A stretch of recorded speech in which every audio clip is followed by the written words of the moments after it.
वरुथनी एकादशी की ढेरों शुभकामनाएं। वरुथनी एकादशी आप सभी के लिए मंगलमय हो। भगवान श्री हरि की कृपा से आपके सभी काम बने, आपका व्रत सफल हो, आपकी पूजा सफल हो, इसी कामना के साथ नमस्कार। आज के इस वीडियो में हम बात करेंगे वरुथनी एकादशी कब है, पूजा किस प्रकार से करें, साथ ही बताएंगे कि पारण के नियम क्या हैं और पारण कब किया जाना चाहिए, पारण का शुभ मुहूर्त क्या है, पूजा का शुभ मुहूर्त क्या है। इस प्रकार से संपूर्ण जानकारी आने वाली वरुथनी एकादशी की, जो मई महीने की पहली एकादशी होगी और वैशाख की भी पहली एकादशी होगी। इस एकादशी का महत्व इसलिए अधिक बढ़ जाता है क्योंकि वैशाख अपने आप में बहुत ही पवित्र महीना माना गया है। जिस प्रकार से कार्तिक और श्रावण की महिमा है, उसी प्रकार से वैशाख के महीने की महिमा है। इसका महात्म्य भी बहुत ही महत्वपूर्ण होता है, इसीलिए वैशाख का स्नान भी होता है। अगर आप वैशाख स्नान नहीं कर रहे हैं तो आप एकादशी के दिन पूजा करके भी वैशाख स्नान का फल प्राप्त कर सकते हैं। साथ ही अगर आप वरुथनी एकादशी का जो व्रत रखते हैं, इस दिन पूजा करते हैं, तो वह अति फलदायी है। वरुथनी एकादशी वैशाख माह के कृष्ण पक्ष की एकादशी को कहा जाता है। वरुथनी एकादशी के दिन सभी पवित्र नदियों में स्नान करने का बड़ा महत्व है। इस दिन आप अगर पवित्र नदियों में स्नान करते हैं, भगवान श्री हरि विष्णु की पूजा आराधना करते हैं और व्रत रखते हैं, तो धार्मिक मान्यता है कि ऐसा करने से व्यक्ति के सारे पाप धुल जाते हैं, सभी दुख, दर्द और दरिद्रता से छुटकारा मिलता है। वरुथनी एकादशी के दिन भगवान विष्णु के वराह रूप की पूजा अर्चना की जाती है। आगे बताते हैं आपको कि पूजा कब करनी है, किस दिन वरुथनी एकादशी है और पारण किस दिन है। वीडियो क्योंकि यह धार्मिक जानकारी से संबंधित है और इस प्रकार की सामग्री है जिससे कि अन्य जन भी लाभ उठा सकते हैं और श्री हरि की कृपा प्राप्त कर सकते हैं।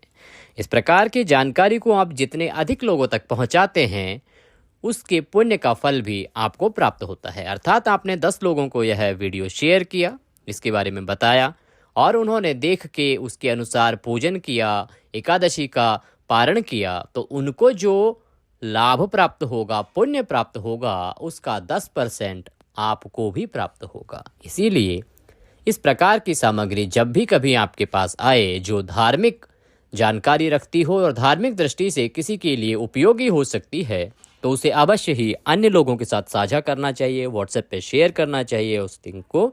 उससे आपको व्रत वो करेंगे, पूजा वो करेंगे, उसका भी 10% फल आपको प्राप्त होगा। वीडियो अच्छा लगे तो लाइक अवश्य करें। कमेंट बॉक्स में जय श्री हरि न लिखना ना भूलें। जय श्री हरि लिखेंगे, भगवान श्री हरि की कृपा से एकादशी का जो व्रत पूजन है वो आपका अवश्य ही सफल होगा।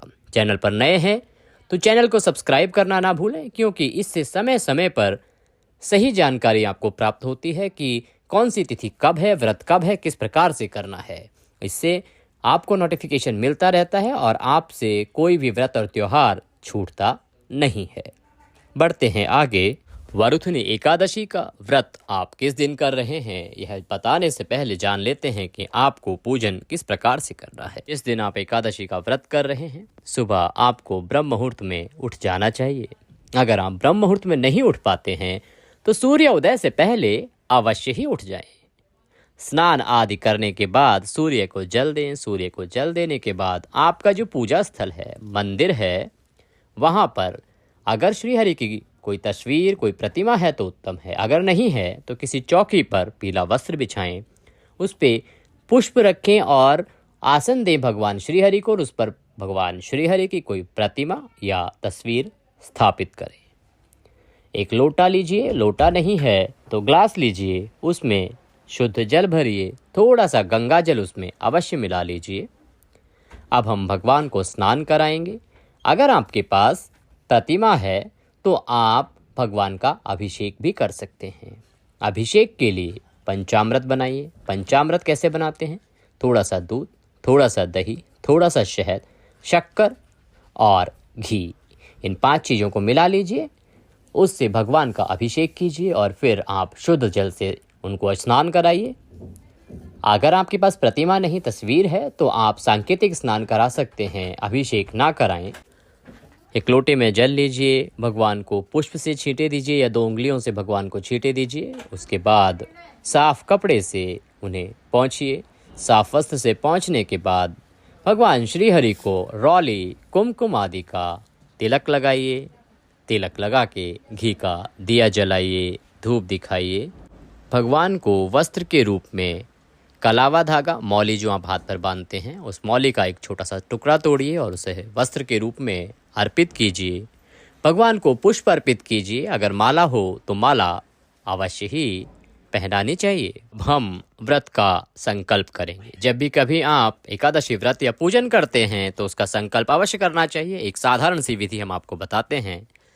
स्थान पर बैठ जाएं, अपने सीधे हाथ में थोड़ा सा जल लीजिए, पुष्प लीजिए, 1 रुपये का सिक्का कम से कम उसमें रखिए दक्षिणा स्वरूप में। उसके बाद 3 बार बोलिए ओम विष्णु विष्णु विष्णु। अपना नाम, अपना गोत्र, वह स्थान जहाँ पे बैठ के आप पूजा कर रहे हैं अर्थात मकान नंबर, क्षेत्र का नाम बोलिए। एकादशायाम पूर्ण तिथि हो, जिस वार को वो है वह बार, और भगवान से निवेदन कीजिए कि प्रभु आज के दिन हम मरुथनी एकादशी का व्रत करने का, पूजन करने का संकल्प लेते हैं। आप इसे स्वीकार करें और हम इस व्रत को सफलतापूर्वक कर पाएं, इतनी शक्ति हमें प्रदान करें। संकल्प भगवान के चरणों में छोड़ दीजिए। उसके बाद भगवान को प्रणाम कीजिए और ओम नमः भगवते वासुदेवाय मंत्र का 108 बार जाप कीजिए।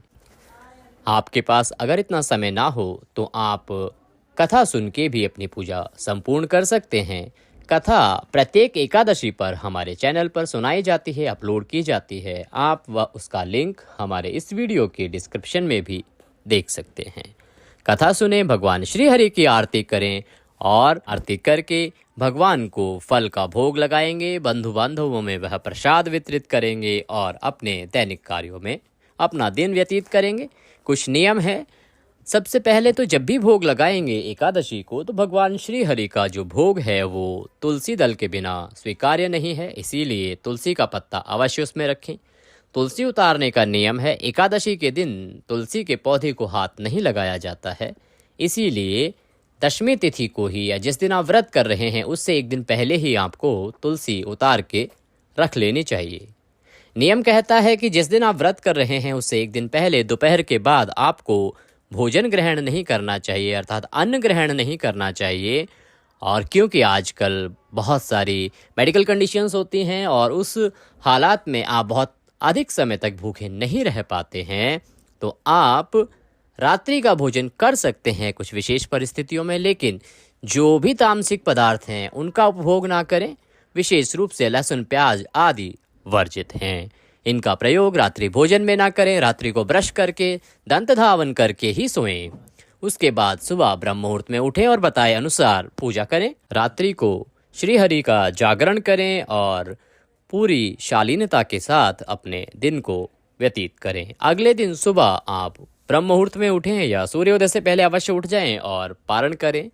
पारण के लिए सबसे पहले मुहूर्त का ध्यान रखा जाना चाहिए कि पारण जो है वो जो शुभ मुहूर्त है उसी में किया जाए तो सर्वोत्तम होता है। द्वादशी तिथि समाप्त होने से पहले किया जाए तो वह सर्वोत्तम होता है, और द्वादशी तिथि के पहले 5 घंटे में ना किया जाए तो वह सर्वोत्तम होता है, क्योंकि द्वादशी तिथि का जो पहले 5 घंटे का समय होता है वो हरिवासर का समय होता है। इस समय अगर आप पारण करते हैं तो वह स्वीकार्य नहीं होता है। तो इन नियमों के अनुसार अगर आप अपने एकादशी का व्रत करेंगे, पूजन करेंगे, तो भगवान श्री हरि की कृपा आपको अवश्य ही प्राप्त होगी। आप जानते हैं कि एकादशी है कब? वरुथनी एकादशी किस दिन है, किस समय आपको पूजा करनी है? ये एकादशी तिथि का जो आरंभ है वो हो रहा है 3 मई 2024 दिन शुक्रवार को रात्रि 11:24 पर। एकादशी तिथि समाप्त होगी 4 मई 2024 शनिवार को रात्रि 8:38 पर। सूर्योदयमान के अनुसार एकादशी का जो व्रत है वो रखा जाएगा 4 मई दिन शनिवार का होगा। पूजा का शुभ समय रहेगा 4 मई को प्रातः 7:18 से लेकर और सुबह 8:58 तक। इस समय में आप भगवान श्री हरि की पूजा कीजिए, कथा कीजिए और कृपा प्राप्त कीजिए। बात करते हैं कि वरुथनी एकादशी का पारण कब किया जाएगा, पारण का शुभ समय क्या रहेगा। आप 4 मई को व्रत कर रहे हैं, 5 मई को वरुथनी एकादशी का पारण होगा। दिन रहेगा इतवार का, रविवार का। सबसे उत्तम जो मुहूर्त का समय है वो रहेगा सुबह 5:37 से लेकर और 8:17 तक। इस समय में ही पारण किया जाना चाहिए। इस दिन द्वादशी तिथि समाप्त हो रही है 5:41 पर। इस प्रकार से आप एकादशी का व्रत रखें, पूजन करें और पारण करें। भगवान श्री हरि की कृपा आपको अवश्य ही प्राप्त होगी। वीडियो अच्छा लगे तो उसे लाइक अवश्य करें। कमेंट बॉक्स में जय श्री हरि लिखना ना भूलें। इससे भगवान श्री हरि की कृपा आपको प्राप्त होगी और आपका व्रत सफल होगा। आज के इस वीडियो में अभी के लिए इतना ही। अगले वीडियो में फिर होगी आपसे मुलाकात। तब तक के लिए जय श्री हरि।